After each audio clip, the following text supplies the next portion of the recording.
Ukuqhubeka njalo i-album Wakhuzani iqopha umlando ngubingelele phamukele Mbule Emakhaya kuSimanzonzo lokuthola khona indawo zamaskandi Mbule Emakhaya ke i-album Wakhuzani leyasanda kuyikhipha ngempela ethi angidlali namantombazane isiqhubeka ngempela lokhu igila imanga kakhulukazi lapha kuma digital stores kanti futhi nalapha egunya zokuxhumana kuboya ngathi abantu abaningi ngempela bayithakaselile kubona ngathi umuntu nomuntu unengoma akayithandile la njengoba ubona ukuthi ku trenda ingoma eziningi kodwa akutrend ingoma eyodwa kodwa abantu abaningi ngathi baphume neqhuzu lengoma ethi ngena kulayini ebona ngathi ithasela abantu abaningi ngempela sekuze kwangenela nasenganeni zesikole nakothisha njengoba sekusabela ama video ngempela ubonakala uthisha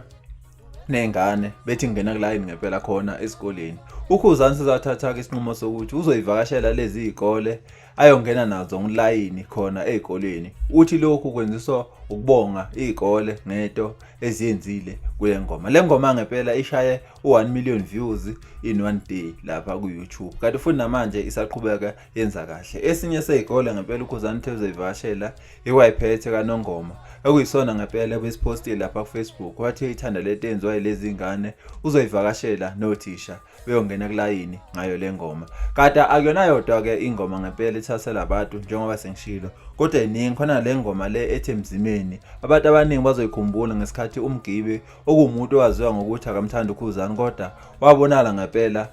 gwaba ngayo le ngoma ethi Mzimeni uthe uKhuzani le ngoma yahlala kwi-million nayo njengoba 600,000 uzothatha isinqumo sokuthi avela release i-video noma umusic video wale ngoma okuzobe kuyinto yokubonga kubantu njengoba kubona ngathi ngempela bayithakaselile nale ngoma Mbule Emakhaya ke izona indaba engithengaphathela zona akehlangane lapha kwi-comment section ubuke nana ama video ngempela abantu bethi kungena kulayini kweSimanzonzo izona indaba engithengaphathela zona siyabonga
Ya ntombi yami.